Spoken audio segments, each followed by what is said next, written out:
Welcome to Cut the Bull, an insightful podcast which addresses the news of the day and the cultural issues plaguing our society, bringing logic and context to these topics and discussing solutions too real for mainstream pundits.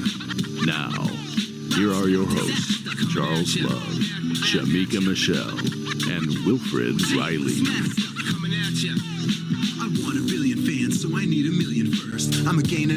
Hello and welcome to Cut the Bull. I am Charles Love alongside my co-hosts Shemeka Michelle and Wilfred Riley. And our guest this week is Bryson Gray, Christian rapper, influencer, and biblical villain. Bryson, welcome to the show. What's up? Thank you for having me. Man, it's good to have you. And when we invited you on, things move so fast. We did not know that half the panel would have the number one hip hop song on iTunes at the time. So congratulations to you too. Thank you. And to Shemeka, of course. Yes. Thank you. The newbie. The newbie, right? Yeah. So talk a bit about the success of the song, obviously, how it came about. I mean, it's no Pound Town too. I've heard, it's no Pound Town too, but it's got its interesting points that it's making. So talk a bit about the song and the kind of like reply to it. The song Reclaim the Rainbow, featuring Jimmy Levy and Shemeka, produced by Don. Everybody in it believes in God, and the song is to glorify God and to combat sin, which is something that a lot of Christian artists do not do. Now, as far as the success, I was a little skeptical of how successful it will be because I make biblical songs all the time, and my albums typically go number one, but as somebody who's had a number one before, I know even no matter how much following you have, it gets to a point, and typically, conservative media jumps behind it, pushes it over the edge, and that's how it typically happens. Let's Go Brandon, my song Trump is Your President. You got a Boycott Target with Forge Out a Blow. This is typically how it goes when you get these number one songs. My song Hunter Biden Hack. This is typically how it goes. With this one, we didn't get any of that. Newsmax, I think, are the only mainstream conservative news outlets that reported on the song. Shout out to Newsmax. And a lot of independent people did, so thanks to y'all. But this one, when we got to the top 5 and I realized no media was covering it, I said, I don't know. I don't know, because typically this is supposed to happen, right? And nobody covered it, but look at God. Number 3 overall. We actually got to number 2 for about 6 hours. And it was still number 1 in hip hop. And when the Billboard charts released Tuesday, when you see them digital sales charts on Billboard, you should see us number 1 on the rap digital sales chart. That's awesome. Shemeka, I hope so. So he alluded to it. So you made a tweet about that. So what do you say? You talked about some people who you thought would give it that push and they did not. So why do you think that the conservatives who get behind the rallying cry for Let's Go Brandon and all the others, where I know we'll get to Bryson, I know what his opinion is, but why do you think they didn't get behind the song? I've been trying to find an answer that I feel like I can just completely stand on. I think some of them, maybe aren't into rap, but that's not an excuse for me. I do think some of them are punks, but that's not an excuse for me because I see so many of them also talking about the same things that the song is talking about when it comes to the alphabet mafia. So I don't really have one solid answer. When it comes to the people that don't listen to rap, I don't care. There are some things that I'm not into, but when I see somebody that I think is on the same side or in the fight, mm-hmm. I retweet it or I share it or I'll tell somebody else about it simply because I hope I'm we're on the same side. I didn't watch Candace had a vaccine documentary out. I haven't watched it yet, but I retweeted it because I thought, this is information that needs to get out there. When it comes to Matt Walsh, I retweet his stuff. I loved what is a woman. But even when it came out and it ran on Twitter, I had already seen it. Yet I went and sent it to other people because I felt like, you know, he's on our side. Mm-hmm. And so for the people that didn't, I'm just like, you know Bryson as an artist, but you've seen me on so many things that you know I'm on your side as well. Why not push it? You know, right. Why not retweet it? It's that simple. It takes all of 2 seconds. Mm-hmm. And so for me, that was just something that I noticed, like, y'all have been real loudmouth talking about you know, we need to come together, or we need to stand against the left, or that, you know, we're against groomers. You know, I see all of these groups, gays against groomers. And, you know, I don't know why they actually didn't get behind it. I even sent it to a couple people that I knew in the media to like ask them their honest opinion. Like, you know, can you think of why this isn't, you know, and they really didn't have any feedback. All right. Will, any thoughts on all of this? Yeah, well, I actually have a pretty set opinion about why right-wing media didn't get behind this, and that's because it was more religious than political. Mm. I mean, I think that's pretty obvious, honestly, without any obviously criticism of the two performers on the panel. But yeah, I mean, stuff like Let's Go Brandon would appeal to a player like the Daily Wire, for example, which I in general like because it's making fun. It means fuck Joe Biden. It's making fun of a contemporary Democratic president of the United States. So, I mean, something that has a more religious message or something that is appealing to general conservative themes, like if you guys had a song called Take Care of Your Kids, I mean, I think that a lot of people might like that personally, but I don't know if you'd get the same political play. I don't know if that would go as viral with, you know, the Cernovich style, mostly Posobiec, mostly political accounts. I mean, that would be my take on that. Right. Well, Posobiec, he did retweet. Also did. Yeah. Jack Posobiec retweeted. I know why. I'm not ready yet. Okay. Yeah, no, but I mean, I think that's like, I mean, like I've actually asked people that just because, like, I'm in general, I'm a big Shemeka fan, and that was kind of the answer. Like, well, this doesn't really have anything to do with electoral politics. Like, you know, I happen to be a Jewish guy. Like, I don't know, like, this isn't really my thing. So, I mean, I think that people who are allied along political lines might fracture along other lines, frankly. And I mean, I'm trying to say this politely because I like almost everyone involved in the debate. There also is going to be, I think, at some point, a debate within the right or within the quote unquote anti-woke movement about the whole pride or LGBT issue in general. Because like the whole gays against groomers thing, like I think most people agree you shouldn't have a drag queen in, you know, a second grade class. So that right now is the focus. Like, should trans surgeries be available for kids? I also think there's a more general split around, like, is homosexuality, quote unquote, itself bad? Should sodomy be illegal? I think I know probably Bryson's take on this, for example. But I mean, I think that a lot of people who would say, yeah, I'm against grooming are probably not against gay people getting married. So you hear all these disputes like around any dinner table, whether that's, you know, politically integrated or just right wing. So all that would probably play a role in my opinion. I actually have a broader question about right-wing rap in general, but that's my take on the song. I think that there's certain things that are kind of almost surface level, if that makes sense, right, that are going to go very viral in the USA that don't get into deep issues, whether that's racial conflict or some of the stuff I'm into, like dysgenics and IQ, or some of the stuff that's really religious, but that's just like making fun of the president's son because he smokes crack. Like something like that, everyone's going to kind of laugh at, like, ha, ha, look at him. And that's what's going to go hyper viral. All right, we're going to get back to rap. So hold your question about right-wing rap. Bryson. So let's get to why, because I know why. You did a video, I don't know, it was a week ago, 2 weeks ago, that I loved. It was 40 minutes that pretty much capsulated all of the things that I was sitting there and I'm laughing because I'm like, nobody really says that. And this is what I think. So I definitely wanted to get in that. But let's start with the LGBT thing. And I guess Will kind of alluded to it. You think it's because there is a growing support of the LGBT community on the right, as there is. We know it's on the left, but it's growing on the right as well, right? Not really growing. They have completed the infiltration. That's over with. And the word conservative, like a lot of people on the right, they treat the word conservative like liberals treat gender. They think they can like make it what they want. It's fluid. Yeah, it's fluid, right? The word conservative has a very set definition in the realm of politics. Go to your Webster, go to Google, any definition site you want. It means you advocate for traditional values. So off the rip, definitionally, supporting same-sex marriage or sodomy in general is liberal. I mean, it's just liberal by definition.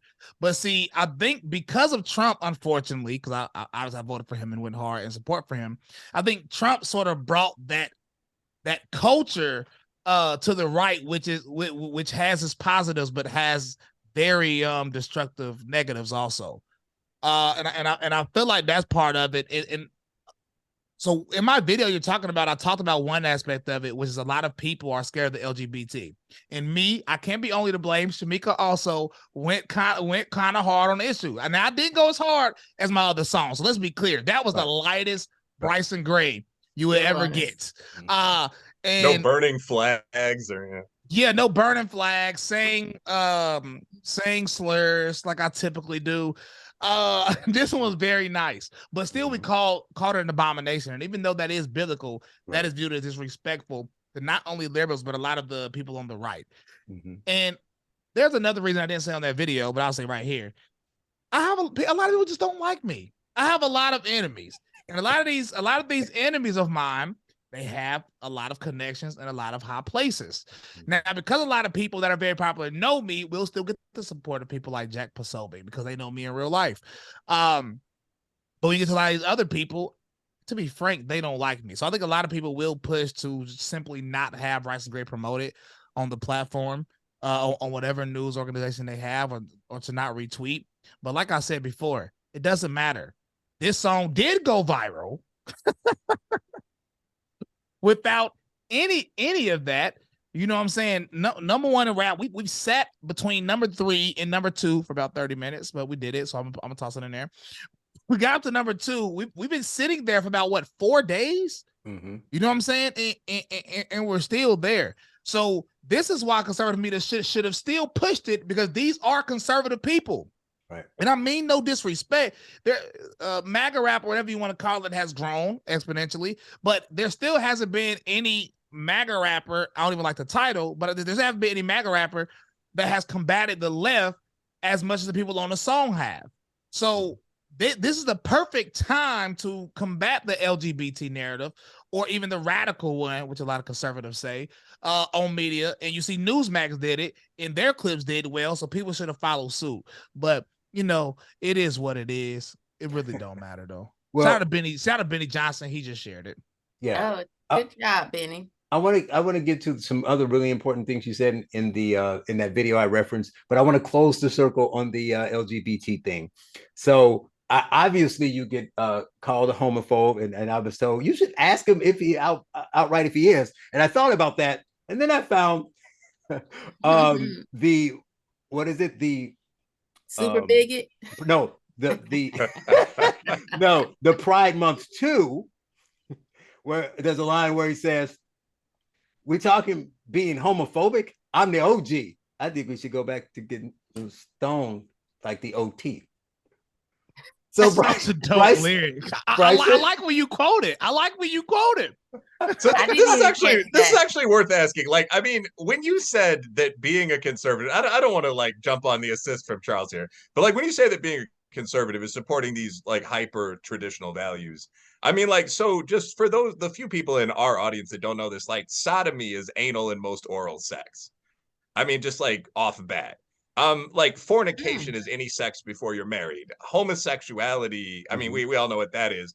Are you actually in favor of making these things illegal, like sodomy, for example? Like the punishment. Okay, and by the way, sodomy, the only reason that word exists is because what happened to Sodom.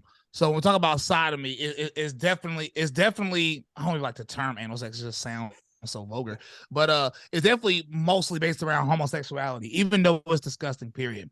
But I mean, so like would you go back to like we can just phrase it legally if you want. Would you go back to like the 1968 legal definition of sodomy? Would you make that illegal? Yes, Okay. I'm confused. I'm confused. People like Bryson so controversial, but can we forget less than 7 years ago in this country, these were the laws in all 50 states? So I'm just, what am I saying so wrong? Well, I don't think that there's much objective right or wrong, but I think people would also point out that segregation, like you saw a black guy or a white guy in the opposite group, you'd probably be expected to fight him. This was the law around the same time. So most people would argue that there's been a massive progression forward since that time. And it seems you're arguing that there kind of hasn't been, that we should, at least when it comes to sexuality, go back to some of this. Like when it comes to sex. when it comes to a lot of things, we need to go back. The fortunate thing, who will bring up this race argument, oh, but slavery, oh, but segregation. There's one big difference. Everything I'm saying is stems from my belief in the Bible, and it just so happens to be the law in this country during the majority of this country's existence. So the part about segregation, that has no part in the Bible, actually. So I'm not against, like, I wouldn't say we should keep that law also. I don't have to keep every single law. I don't have to want to keep every single law that was in place during those times. Can I say something? No, I'm not arguing you do, but so just like my question was just, I'm not like attacking the guests on the panel, just so like right off bat though, like anal sex, homosexuality, that would be against the law in Bryson Gray's America. Okay. Yes. Now he said yes. It'll get worse. You want to know? Oh, okay, never mind. You keep going if you want. But this is important because this is good. Oral sex. Cut off their heads. This is good. Well, it fits because we were gonna, started having this conversation on the interview we did with the trans widow. Right. And I stopped because I'm like, this is diverting from her time and that kind of thing. But it's perfectly fits into this conversation. So what I say is, and I think Brian, both of you, this would be interesting. I think both of you would somewhat agree and somewhat disagree. And I want to hear this. I think my issue with what Will was saying is, I get the point, but I think you're not leaving enough wiggle room for people. Bryson doesn't need any wiggle room. He's being real clear. But I'm saying, and to Bryson, I'll say he's right, because if a Christian's truly a Christian, I understand that when you're doing laws in a secular society, they can't all be based on your religious beliefs, right? And you're talking to a lot of citizens who are Christian. But when you're talking to people who call themselves Christian, there's an issue when people say that I am a Christian and I believe that the Bible is the infallible word of God, but I don't have to follow it, and not what the law should be. That I don't have to follow it, and I can morph it and move it around to whatever I want it to believe. If you say you're a Christian, that's a bit of an issue. However, the challenge you're making and the question you make to Bryson, my question is, when I say the wiggle room, there are people who are truly Christians and they don't think any of that stuff is right? And they won't support it, they won't back it and that kind of thing. But when you ask your question, do you want it to be illegal? Some of them may say, not like Bryson, he was clear, but some may say, well, I'm not asking you to pass a law, right? But generally, when people tweet and they ask questions, they ask you, do you think it's okay? Like, do you think it's okay that homosexuality is okay? A Christian could say, I don't think it's okay, and not at the same time not be trying to mandate legislation for it. Sure. Just one really quick comment there. Now, I think Bryson really, I obviously, just for anyone that's not clear about this, I disagree with Bryson that sodomy should be against the law. Right. But I mean, like, no, he was absolutely clear about his point of view. But I mean, when you talk about what a conservative is or something like this, there's also just kind of a numbers game here.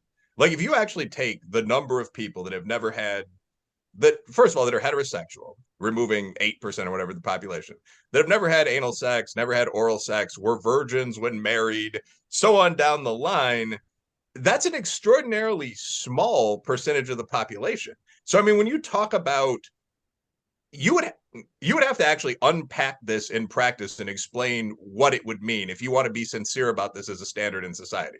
Like, if your argument is you're not a real conservative if you're engaging in fornication, or you're engaged. No, I mean, and again, like, you're being real upfront.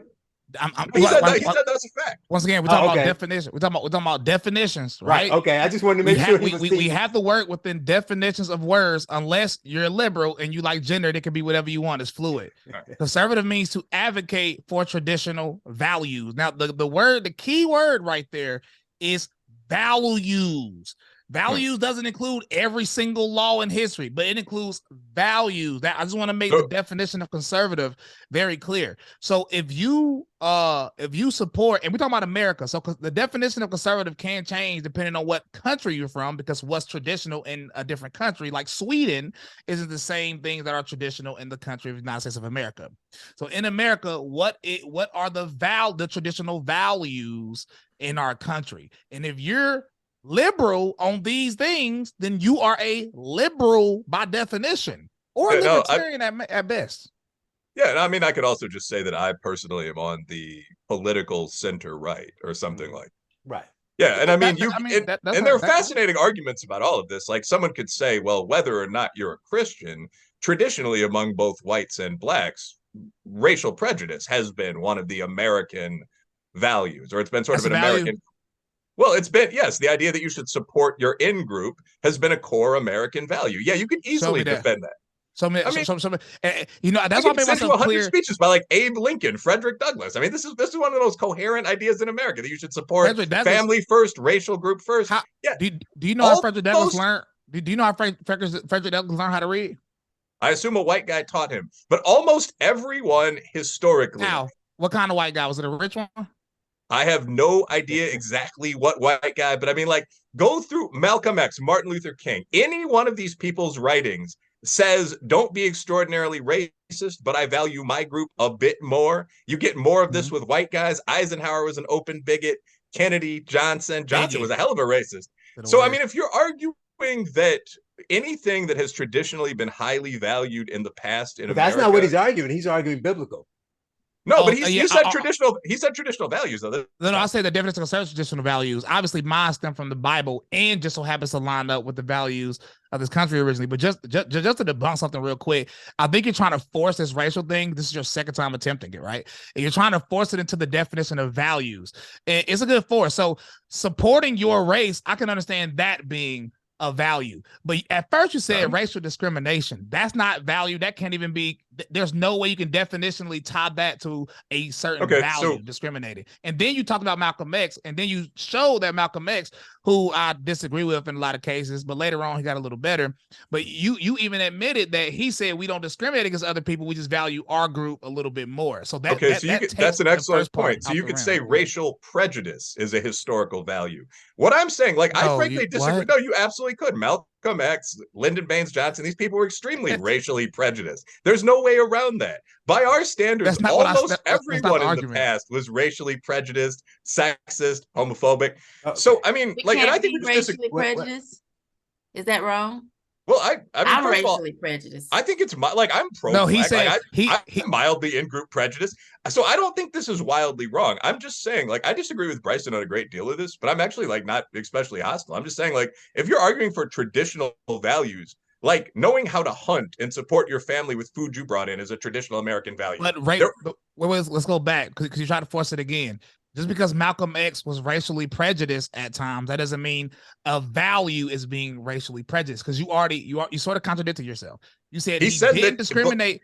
He said he used the term race man. He said that being pro-black was one of the highest values. We got. You said Shemeka has a question, and we got to get you on the topic. I want the response. I did listen. Talk over that. Listen. Wait. You said that he didn't discriminate, but he valued his race over others. Then you switched and said, but it is a value because Malcolm X himself had racial prejudice. That these are your words, not mine. That is inherently contradictory. So one has to be a value. What is another? Valuing your race, like saying being pro-black is a value. That could be a value, but then you would have to argue that value is something that's American. And obviously that's value was shared by all of the major groups in America. So, I mean, I actually agree with you on the slight correction on the words there. But what I'm saying is that the whole idea of the race man, blacks, whites, natives, everybody accepted it as a value to view your group as slightly better than other groups. And that had practical implications, like who you hired, what you did in your business. That's why everyone disliked the Civil Rights Act. So what I'm saying is that if you actually go back to traditional values in the past, and I did have a point here because we're kind of sparring on this one. We have to define words correctly. No, but I mean, and I think I did just now define that phrase pretty well. But I mean, like, if you're actually talking about Oh, I mean, we can move on, but conversations, I think people get slippery in conversations. Here, and I gotta dry the floor for them. People get a little slippery in these conversations. No, I'm not being slippery at all. I'm sure it might come back again. Shemeka has something I enjoyed debating. But the core point that I would take from this, though, is that to Bryson, and he said this very clearly, you're not a conservative if, for example, you are engaged in fornication, i.e., any premarital sex within X amount of time. If you advocate for it. Well, what if you just start? You're a fornicator, like you're having sex and you're not married, which is like 70% of the population, unmarried population. I know they all living in sin and need to repent or they'll go to hell. Can they be conservatives? Do they advocate for it? Do they advocate for it being okay? Yeah, but see, that's they think their relationships are cool and they're not ashamed of them. Can they be conservatives? You say they think fornication is cool? Yeah, they're comfortable with fornication, i.e., having a girlfriend but not being married. Like, let me just answer the question. Are they advocating for fornication to be normalized? Or they are saying their relationship is as healthy as anybody else's and they have a girlfriend. Okay, you're trying to be slippery again with my question. There's no slipperiness, man. Listen, the point is, you can sin and still repent. So are they repentant in what they're doing, or are they just saying? No, they're not any more repentant than I am in my relationship. They just have a normal relationship with a girlfriend. Sir, so the definition of conservative is advocate. So if the definition means to live in, then this will be a different conversation. So we have to, once again, define our terms. So do they advocate for this to be okay? You know how like people advocate for same-sex marriage, right, or advocate for homosexuality, or some people advocate for to be in a relation, to be married to multiple women, or some people advocate for being a whore, like Amber Rose. Like are they like Amber Rose, like slut walk type behavior, or what we're talking about? So I guess he's saying no. He just so I would say yes. In a relationship almost with someone, everyone in the USA today who's in an unmarried relationship, in the legal sense, advocates for these relationships. They don't think that they should be. All right. No, but this is real. They don't think they should be illegal. They don't think there should be restrictions on them. Nobody thinks sodomy should be illegal. Okay. So if you are, Shemeka, if you argue that if you are fornicating or committing sodomy, you can't be a conservative, that's a huge chunk of the population, and that's a clear, valid point. Okay, Shemeka. Well defended, though. Shemeka, go ahead. You forgot. No, I didn't forget. I'm looking up definitions as we talk. So advocate would be to speak, plead, or argue in favor of, and I don't know if people do that. Like if they say, hey, I don't know if they, or they just live, I don't know if I think they argue in favor of certain things, or they just live. I had no idea sodomy included oral sex until tonight. I just learned something at 48 years old. So yeah. Sin is all around us. Huh? I just said sin is all around us. But did you have another question, though, Shemeka? No, I didn't have a question. I just kind of been, right. Because I think that's important. Right? Whatever what advocate means, and now she understands why I'm saying we have to define our terms. Without a doubt, right? Because one thing I think is important, regardless of where you all, we can agree that you all disagree on that point. But my point was to say to Will that one thing, but then to Bryce's point, there are Christians out there who claim that they're Christians, but and what I don't get it as much now because people talk about the trans issue, but people used to say, well, Christians are always talking about LGBT, whatever. They're all calling out this sin, but they don't say anything about any other sins. And I think the point is exactly what you say. There's no one on Twitter saying, hey, I advocate that. I think it's really important that you get married and then cheat on your wife. I think that is really important for you to do that, right? As they're saying, yes, you should, give these kids drugs, or you should do all these other things. So the way people act around certain things dictates why, because one could ask, you're a Christian rapper, you rap about your biblical principles, but it's a lot of conversation about the LGBT, and they could say, why are you highlighting that? And I don't want to put words in your mouth, I'll let you answer, but I would assume it's because that is what is being pushed as opposed to other things. So a lot of it is commentary, and you have to comment on what's happening. And once again, the only people that's advocating for their sin to be accepted by everybody are homos.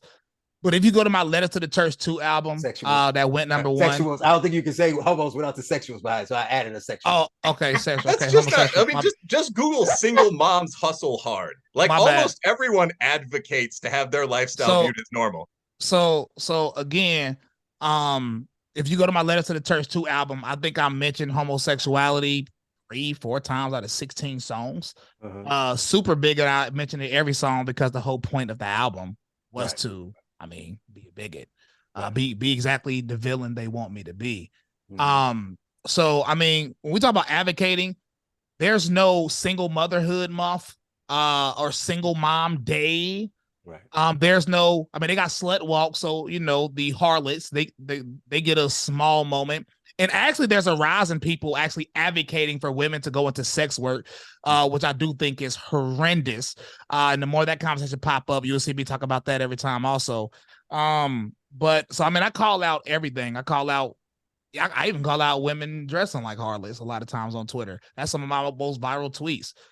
So when people say you only talk about the LGBT, no, y'all just put it in people's face all the dang on time. Them and these female rappers talking about their vagina every song. So when they say, oh, you always commenting on female rappers, well, y'all talk about degeneracy every song. Make a normal song one day. Have you thought about it? They have not thought about it. That's the answer to that question. They have not thought about it.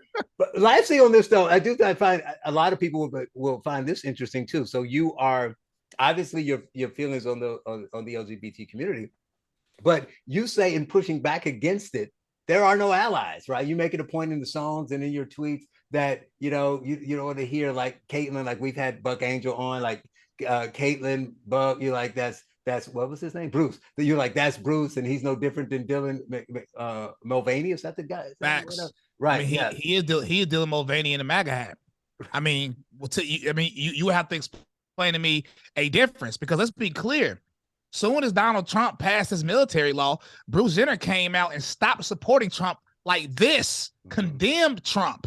After that, before that, he was buddy when Trump let him use the bathroom in Mar-a-Lago. But then as soon as Trump passed a anti-LGBT law, Bruce Jenner lost Bruce Jenner support. Now Bruce Jenner back now, because Trump is talking about, he hosting LGBT galas at Mar-a-Lago. Right. So Bruce Jenner like, okay, he back him out good graces because he support weirdos. So there is no difference between him and Dylan Mulvaney, except conservatives promote Dylan Mulvaney a little bit more. Well, okay, so in the video that you did that I said I liked, that was really cool. You talked about, going viral, your transformation, moving the MAGA stuff, and then moving away because of them embracing the LGBT. But one important section you talked about, which I think let's see if we agree, because I tend to be in the minority, even with the Will and Shemeka, I think. You started talking about Blacks and how you voted Democrat for a while because you didn't realize it didn't match your values.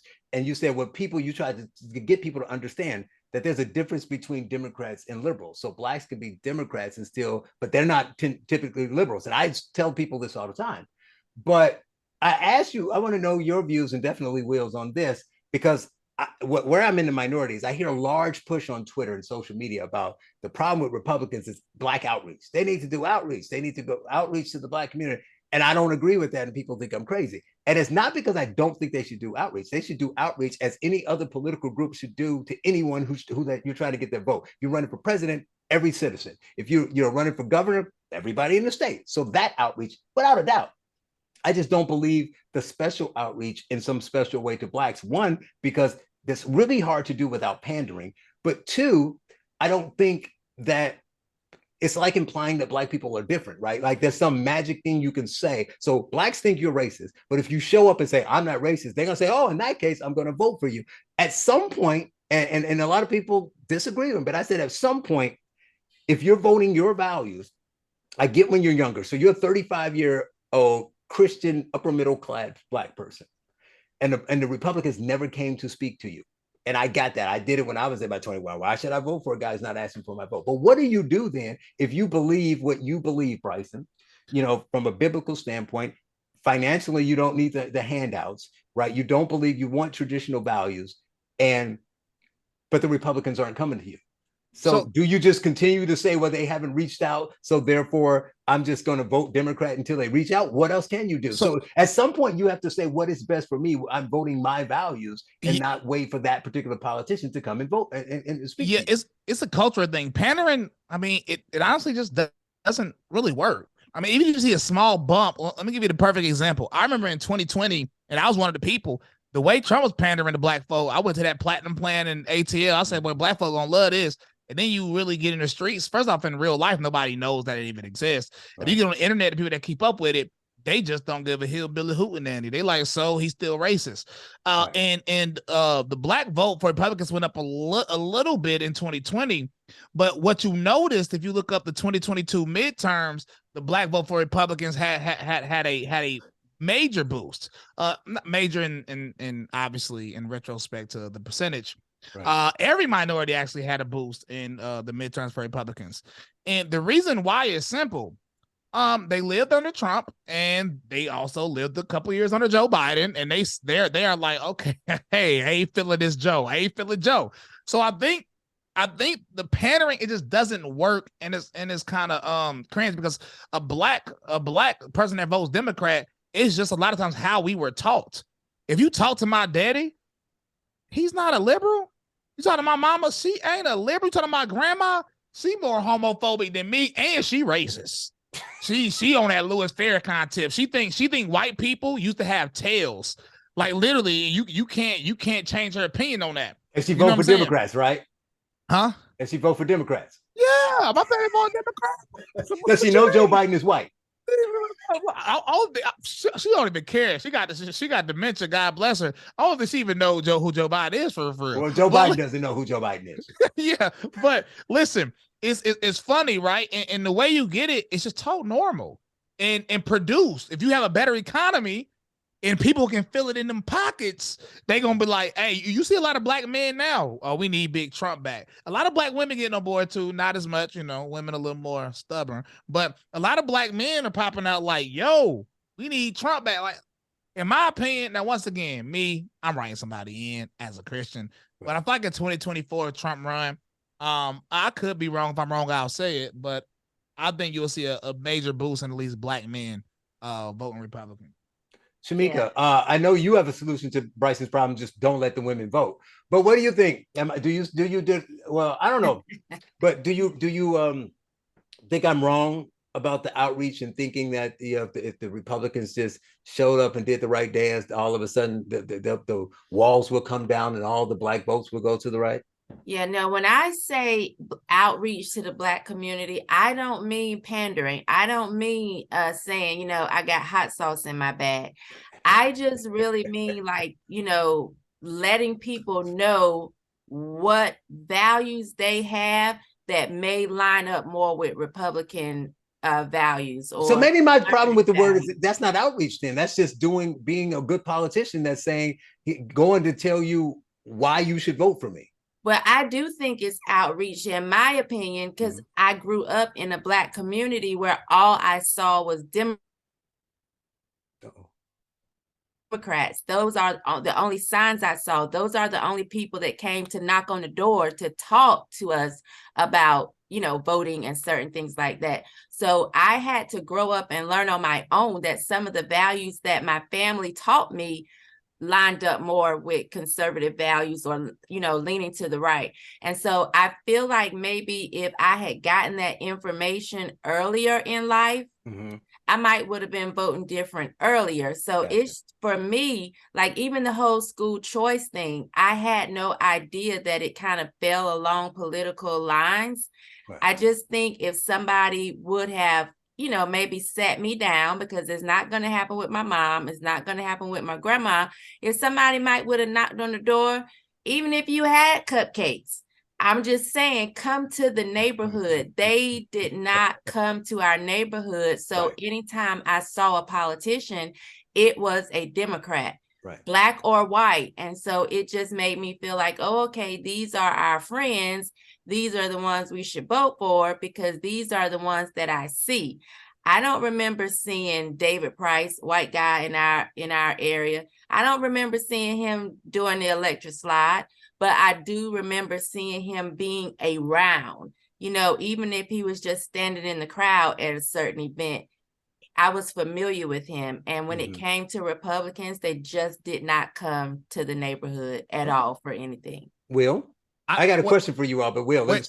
Yeah, I basically agree with that. I think we're probably all going to say pretty much the same thing, but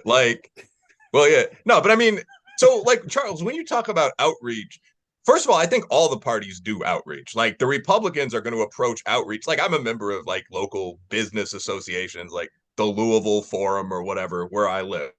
And the outreach to us sitting around like smoking cigars is going to be different than the outreach to a Pentecostal church for the GOP. And that's going to be different than the outreach to Hispanic women. So, I mean, I think that there's just an element of reality. If you're a good politician, you're going to do, excuse me, different shit. Like you're going to clap off beat in a black church if you're a Democratic politician sometimes, right? It's part of what you do. It's part of the hustle. So I do think that Republicans need, if they want the black vote, I can honestly understand why there's not a lot of effort expended on 8% of the vote. Like, I don't think you see a lot of left-wing Democrats going to Kentucky Pentecostal churches. But anyway, if you want that chunk of the vote, you need to be there. That's it. That's the summary. And I got the answer. I know it. Like if Trump run away, let me keep it a band with you, right? And if you want to do pandering, stop the like cringe pandering. I'm telling you what you should do. No cap. First thing, Trump need to make a account on like Rumble and Kick and start live streaming gaming or something. That he'll have it on live. Then he to pop out to a Kodak Black concert, right? He probably to a Kodak, just pop out. Look, don't announce. Like nobody don't announce Trump gonna be there. Kodak Black just be at a show, and Trump should just low key just pop out and just be rocking with the crowd. It'll go so viral, you know what I'm saying? But outside of that type of pandering, I mean, you don't. And I do agree that I mean it is a small percentage of the vote, so I don't think you need to provide too many resources to doing it. And I don't think you have to. I think you just need to say the right thing and send representatives to be in the field, like be outside, like Shemeka said, like come to the door. Here's my question to you. Oh, go ahead, Will. One quick comment on that. We were talking to who's the guy with all the raccoons? Oh yeah, Benji. Yeah, the brother, the dude. Yeah, okay, Benji Irby. Yeah, the guy. One of the guys we interviewed had a rack of literal stuffed raccoons behind him. But I believe it. I guarantee it was this guy that was talking about. So I was interested in doing some GOP outreach on the south side of Chicago. It was him or the guest immediately before, and I didn't think I'd win, but I thought I'd get up to 40% of the vote or whatever he projected. It sounded reasonable, and I asked them for some very basic, couple $1,000s level money, and they wouldn't do it. They said it was probably not a win. They just told me to get out of there. I think that level of non-involvement. I mean, like Bryson, when you're saying like you could do basic stuff like send one of the major candidates to a concert, that level of non-involvement that you see, that's why you're getting 6 and not 20. Yeah. I do think you can say that. Like now that I agree. Real. Doing nothing. Like, people say they want to run and you don't help them. That's true. But yeah, and a final line on that. Like one of the things I teach at a black school, and one thing I always do in my class is assign like Tom Sowell or some of the people we've been talking about, like Malcolm X. If you're an American, not just a black man, you should read the autobiography of Malcolm X. So I've assigned some of these different perspectives on thought and on black thought to my student. And every time they get to Thomas Sowell or Walter Williams, there's always the question of why haven't I heard this before? Like, why haven't I heard that black fatherlessness as a problem, as an African-American male, began in like 1962? Like, had nothing to do with slavery. And I mean, I'll say, well, I'm the instructor. Why do you think that is? And then you'll have a conversation. But just getting that out there, that's pretty basic. We do need to do that. I'll throw me in here as a we. That does need to be done. Last question to all of you about the outreach. Again, outreach, yes. You know, black outreach, whatever it is, what it is. But I will say this. So the Republicans don't show up, and Shemeka made a good point. All I saw was Democrats. That's fine. But at some point, you got to do like Brother Bryson here and listen to what they're saying. So even absent the Republicans showing up, when the guy's not clapping off beat, he's saying some stuff that you don't really buy. So can you at least expect those people to, because she's like, no, can you at least expect, why are you all nodding? No, I haven't even asked the question yet. They don't even have to tell us what they believe. We see them there and it's like, oh, okay. I want to kill your babies. I mean, yeah, they don't tell us that. I don't remember. I want to close all the businesses in your neighborhood. But yeah, you don't have a prepared option. It's like asking, is your date for the dance someone unattractive to you or nobody? Like there's nobody else there. There's no one in the other booth. I have real life examples though to let you know. So like with me, the thing that even got me to start searching a little bit is when I started getting called a fake Democrat because I was against same-sex marriage on Twitter. I was arguing with Bernie supporters and it was like, you're not a real Bernie supporter. And I'm like, what does this make sense? Then I was forced because I was debating. At some point you're forced to go read. You know what I'm saying? And you'd be like, dang, maybe I'm a fake Democrat.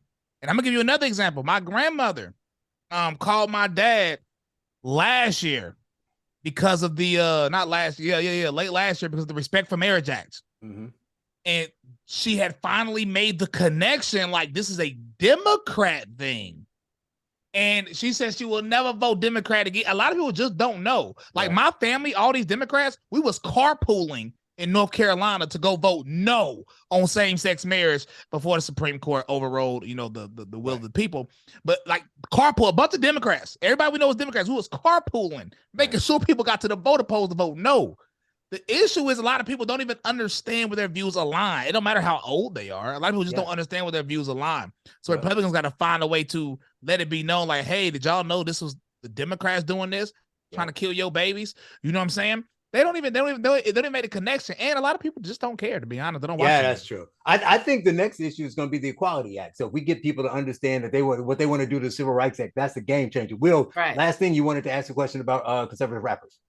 Yeah, this is just a question that's not political at all. But like, I mean, I'm a hip hop fan, and I noticed that there's actually a lot of right-wing rap just popping up in like my YouTube playlist. I mean, like, Best Believe, Forgiato, Blow, Topher, Tyson James. These are just people that were playing in the background because I left YouTube on. Some other people I've never, J360, I haven't necessarily heard of. But I mean, obviously yourself. So in terms of right-wing rap, one, where's that going? But I guess at a different level, is this something that's going to be allowed to become mainstream? Are people going to be offered deals? Would you guys take them? What are your thoughts on that, just from a hip hop perspective? So I started it. I started the right wing rap movement, and now you got to pause and let people soak that in. I started it, right? Now, I mean, there are people that made pro-Trump rap before, but nobody used the term MAGA rap, or it wasn't a genre in itself until I started going viral with the MAGA challenge that Trump reposted. And then a lot of people a lot of people that you see on that list, they started getting popular because of their thing to the MAGA challenge. Right. Now it is growing, but to be frank, I like to people like me and Tyson James, we sort of like to separate ourselves because we're more Christ-centered. And so we do like to separate ourselves, but it won't be allowed to go mainstream. And I can tell you why, right? When you look at let's go to Trump as your president. I got label calls after Trump is your president. But of course, I told him I'm signed to Jesus Christ and just closed the email. Don't really care. But then after that, since then, a lot of us have gotten no label deals. First off, it's because of what we rap about. Secondly, it's because of the content.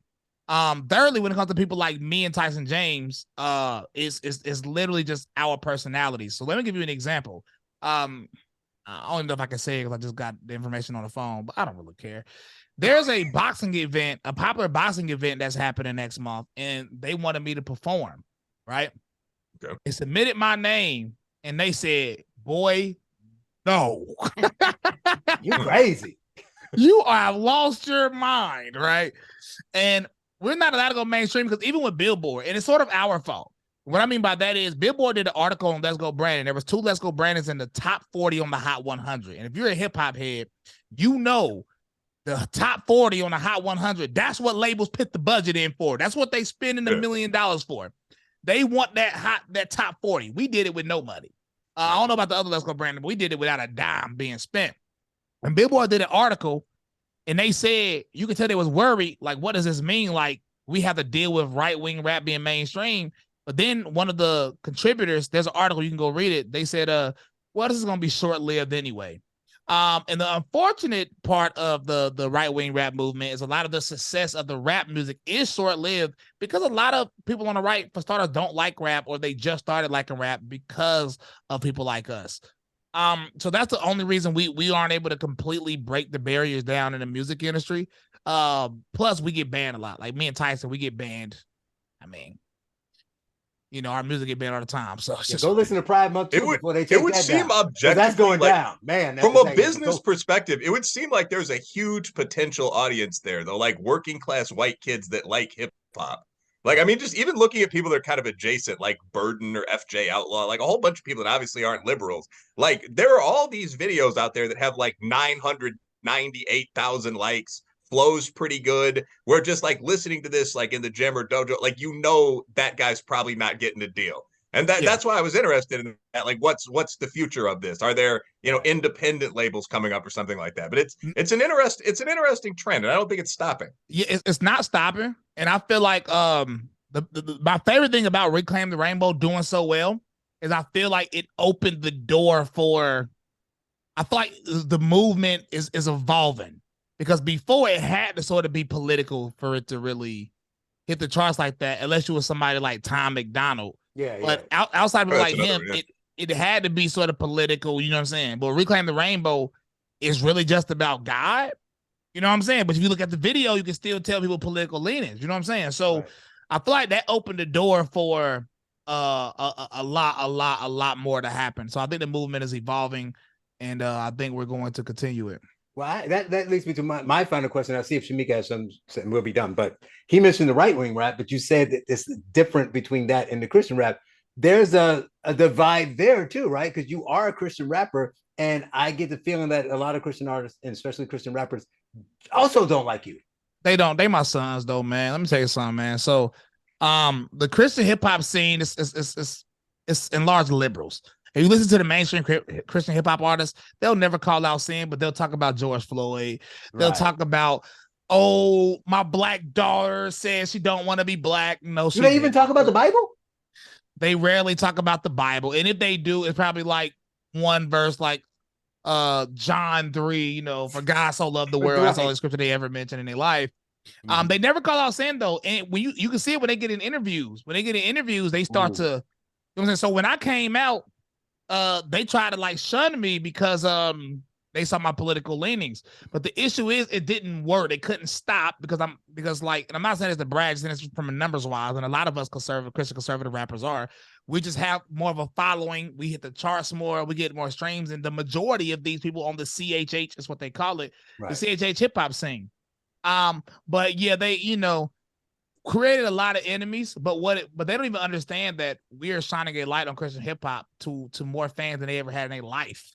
Like, Christian hip hop was a small scene. They were all fighting over 10,000 fans max. Next thing you know, you have a lot of people that reintroducing to rap music in general, and now they're trying to find more Christ-centered rap. So now more of these people are getting more of a following because of the MAGA rap scene. But they'll never give the Christian conservative hip hop or right-wing rap, whatever you want to call it, they'll never give it its credit because they're typically all liberals. Final words, Shemeka? No, just thinking that I'm not really surprised that Bryson would say Christian hip hop don't talk about the Bible, or they get in interviews and they kind of, you don't know what they really believe, because mainstream gospel artists are the same way. Yep. Like I saw I can't Lauren even Daigle. Who? Oh, Lauren Daigle. Yeah. Who? Oh, never mind. That might not be it then. She's a Christian. Marvin Sapp. It was Marvin Sapp. Oh, wow. Marvin Sapp. Okay. Yeah, I saw Marvin Sapp in an interview, and they were asking him about homosexuality. Ooh, don't ask any of them about that. They're like, I don't know. Yeah, it was, he danced around it. And for me, I just thought, if you're a pastor / gospel artist, why can't you just, repeat a Bible verse? Why does it have to be so hard? Why does it have to be so difficult if you chose this profession, or not profession, you say you were called, whatever. Why is it so hard for you to say what you claim you believe?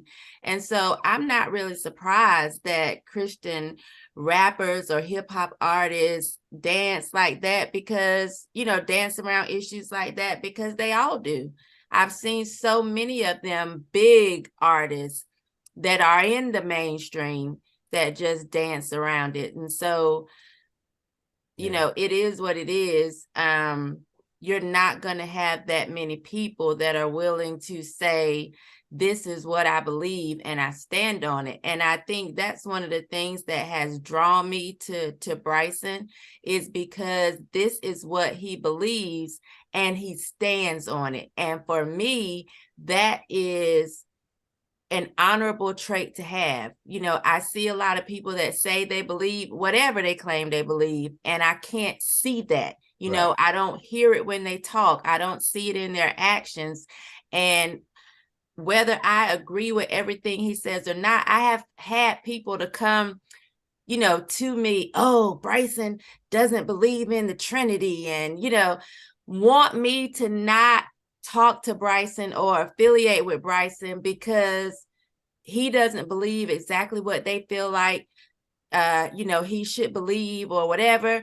And it's like, I respect him because he stands on what he says he believes.